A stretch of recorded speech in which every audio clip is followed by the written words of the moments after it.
Hello दोस्तों, investment अब शुरू चैनल में आपका स्वागत है। तो आज हम लोग बात करने वाले हैं इस हफ्ते के निफ्टी 50 एनालिसिस के बारे में। हम देखेंगे कि हमने पिछले हफ्ते क्या-क्या बातें करी थी और उसके हिसाब से मार्केट ने किस तरीके से परफॉर्म किया है और हम ये जानेंगे कि अगले वाले हफ्ते में क्या हो सकता है। उसके साथ ही साथ हम देखेंगे जो हमारे स्ट्रॉन्गेस्ट सेक्टर्स हैं, जिनके बारे में हम पिछले कई हफ्तों से बात करते आ रहे हैं, उन्होंने किस तरीके का परफॉर्म किया है। तो चलिए आगे बढ़ते हैं। सबसे पहले निफ्टी 50 का एनालिसिस। पिछले हफ्ते मैंने निफ्टी 50 के बारे में ये बताया था कि यहां पर बहुत ज्यादा क्लैरिटी नहीं है कि निफ्टी का इंटेंशन क्या है। निफ्टी या तो एक राउंड इधर से नीचे जाकर के ऊपर जा सकती है या डायरेक्टली भी ऊपर जा सकती है। तो इस बारे में बहुत ज्यादा क्लैरिटी नहीं थी इस जगह पर जहां पर हम खड़े थे कि क्या पता निफ्टी एक राउंड नीचे आए और उसके बाद ऊपर जाए या डायरेक्टली ऊपर चले जाए। ओवरऑल जो लॉन्ग टर्म इन्वेस्टर्स हैं उनके लिए मैं पहले से बताते आ रहा हूं कि बहुत ज्यादा टेंशन की बात नहीं लग रही है। ओवरऑल ऐसा लग रहा है कि अब मार्केट्स ने ऊपर की तरफ डायरेक्शन में जाना है। तो देखते हैं इस वाले हफ्ते में क्या हुआ है। इस वाले हफ्ते में आप देख सकते हैं इन 5 कैंडल्स में मार्केट ने बहुत ज्यादा कुछ नहीं किया है। ना मार्केट यहां से नीचे आई है, ना मार्केट यहां से डायरेक्ट ऊपर गई है। तो अगले वाले हफ्ते के लिए भी थोड़ा सा क्लैरिटी नहीं होगी। मार्केट हो सकता है एक राउंड यहां नीचे आ जाए या फिर हो सकता है कि डायरेक्टली ऊपर भी जाना शुरू करे। दोनों चीजें हो सकती हैं, अभी बहुत ज्यादा क्लैरिटी नहीं है शॉर्ट टर्म में। लॉन्ग टर्म में जो भी लॉन्ग टर्म इन्वेस्टर्स हैं, जब भी डिप मिले वो निफ्टी 50 टाइप के इंस्ट्रूमेंट्स में जैसे कि निफ्टी 20 इंडेक्स फंड्स, इन टाइप में अपनी पोजीशंस बना सकते हैं। उसका मौका अच्छा लग रहा है। तो आजकल एक चीज ये बहुत चल रही है कि भाई यूएस में रिसेशन आने वाला है, यूरोप में रिसेशन आने वाला है, कहीं वहां पे सब बर्बाद ना हो जाए। अगर ऐसा हो जाएगा तो इंडिया पर बहुत ज्यादा असर पड़ेगा, हमारी मार्केट्स भी क्रैश कर सकती हैं, ये वो बहुत सारी चीजें चल रही हैं। तो आपको एक चीज समझनी पड़ेगी कि इंडिया की मार्केट्स जो हैं वो अभी बहुत ज्यादा स्ट्रांग हैं कंपेयर टू ग्लोबल मार्केट्स। अब लोग इसका उल्टा मतलब निकाल लेते हैं, उनको लगता है कि अगर हम अभी स्ट्रांग हैं तो आगे कभी ना कभी तो वीक हो ही जाएंगे। यानी कि अगर हम, जैसे कि ये आप देख सकते हैं 18,600 500 के लेवल से हम अभी भी 17,000 पर ही हैं। हम बहुत ज्यादा नहीं गिरे हैं, 10% के आसपास गिरे हैं मैक्सिमम। जबकि अगर आप यूएस मार्केट, यूरोप मार्केट्स, इन सबको देखेंगे तो वो अपने हाई से 20 से 30% के आसपास गिर चुकी हैं। तो अब लोग सोच रहे होंगे कि भाई ये तो बैलेंस होगा कि भाई यूएस की मार्केट ऊपर आएंगी, इंडिया की मार्केट्स नीचे चली जाएंगी और इस तरीके से बैलेंस हो जाएगा, हम भी 20-25% गिरेंगे। तो देखिए भाई, इस तरीके से नहीं बिहेव करती हैं मार्केट्स। कई बार कुछ मार्केट आउट परफॉर्म करती हैं, कई बार कुछ मार्केट्स अंडर परफॉर्म करती हैं। और आजकल बहुत सारे लोग इस चीज पर बहुत फोकस करते हैं कि भाई एफआईआईज बाय कर रहे हैं, एफआईआई सेल करते जा रहे हैं, केवल डीआईआईज ने मार्केट को रोक के रखा है। तो आपको ये वाली डायरेक्शन में क्यों सोचना है कि भाई डीआईआईज अगर बाय करना छोड़ देंगे तो मार्केट गिर जाएगी। ऐसा भी तो हो सकता है कि एफआईआईज को वापस बाय करने आना पड़े। एफआईआईज ने रिकॉर्ड अमाउंट में अपना माल बेचा है और उसके बाद जाकर के भी मार्केट बहुत ज्यादा नहीं गिर रही है। यानी कि एक इंडिकेशन है कि हमारी मार्केट काफी स्ट्रांग है और उनको वापस आना पड़ सकता है बाय करने के लिए। दूसरी चीज, यूएस यूरोप की मार्केट्स ऑलरेडी अगर गिर चुकी हैं और वहां पर बाइंग शुरू होती है, तो आप खुद सोचिए ना। आप कई बार देखते होंगे कि भाई जिस तरीके से डाउ बिहेव कर रहा है ओपनिंग निफ्टी की, उसी तरह से होती है। तो अगर वो वाली मार्केट्स कुछ दिन बुलिश रहती हैं, भाई निफ्टी तो अपने ऑल टाइम हाई के आसपास पहुंच जाएगा अगर ऐसा रहेगा तो आपको दूसरी तरह से सोचना पड़ेगा। ऐसा नहीं होता है कि भाई अगर वो वाली मार्केट्स गिर रही हैं तो हमारी भी गिरेगी, हमारा नंबर भी आएगा, ऐसा कोई जरूरी नहीं होता है।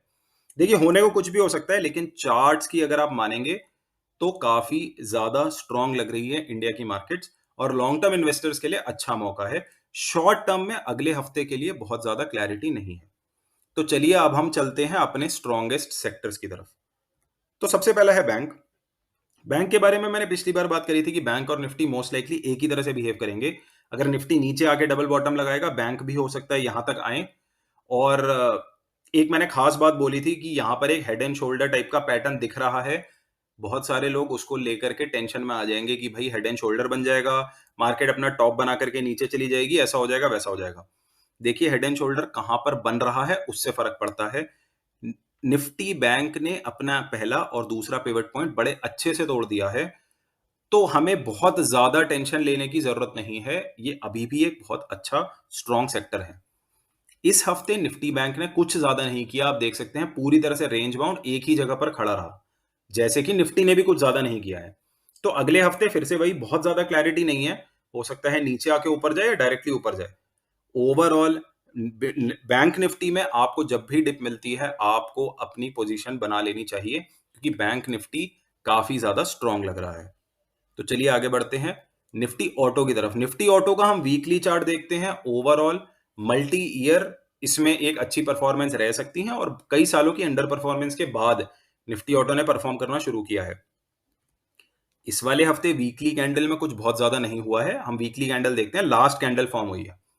अगर आपको इस जगह पर 12,000 के आसपास में कभी भी निफ्टी ऑटो इंडेक्स इस जगह पर मिले, तो निफ्टी ऑटो के जो भी मार्केट लीडर्स हैं, आपको पता है वो क्या है, जो सबसे बढ़िया टू व्हीलर, फोर व्हीलर्स और जो ऑक्सिलरी कंपनीज होती हैं, जो पार्ट्स बनाती हैं, उनका आप एक बास्केट बना करके कुछ इन्वेस्टमेंट्स कर सकते हैं निफ्टी ऑटो में।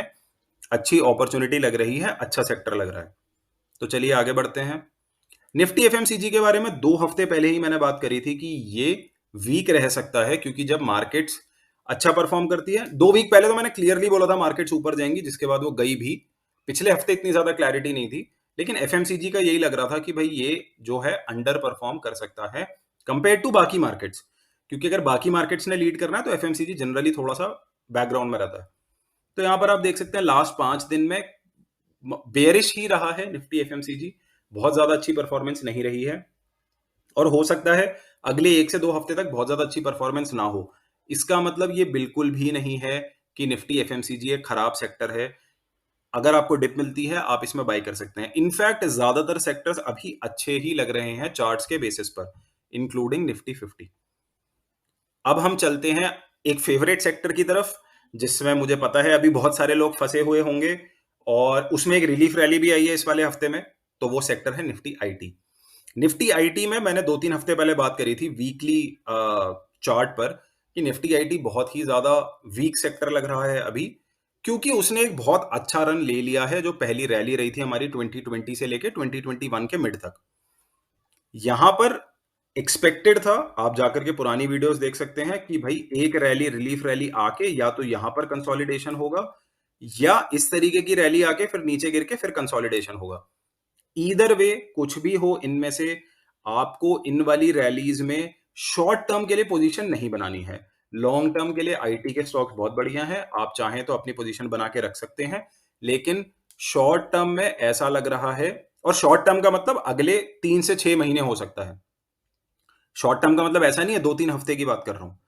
अगले 3 से 6 महीने में इस तरीके का लग रहा है कि निफ्टी आईटी थोड़ा कंसोलिडेट करेगा या निफ्टी आईटी बहुत ज्यादा अच्छा परफॉर्म ना करे कंपेयर टू बाकी सेक्टर्स। जो स्ट्रॉन्ग सेक्टर्स हैं हमें उनकी तरफ फोकस करना है, वीक सेक्टर से हमें थोड़ा सा दूर रहना है। अगेन वही वाली बात आ जाती है, लोग बोलेंगे आईटी बहुत गिर चुका है, अब आईटी बढ़ेगा और अब ऑटोज और बैंक्स गिरेंगे। तो सर ऐसा नहीं होता है। जब जिसका टाइम होता है तो वो बहुत अच्छा चलता है और जिसका टाइम नहीं होता है तो वो अच्छा नहीं चलता है। फिलहाल आईटी का टाइम नहीं है, अभी टाइम है बाकी सेक्टर्स लाइक एफएमसीजी हो गया, बैंक हो गया, ऑटोज हो गए, इनका टाइम ज्यादा लग रहा है। आईटी, अगर आप एक बहुत लॉन्ग टर्म इन्वेस्टर्स हैं, आप अगले 3 से 5 साल के लिए इन्वेस्ट कर रहे हैं, तो इस जगह पर आप अपनी इन्वेस्टमेंट्स धीरे धीरे एसआईपी या उसके थ्रू कर सकते हैं। लेकिन शॉर्ट टर्म में निफ्टी आईटी बहुत ही अच्छा परफॉर्म कर देगा या कुछ बहुत ज्यादा हो जाएगा।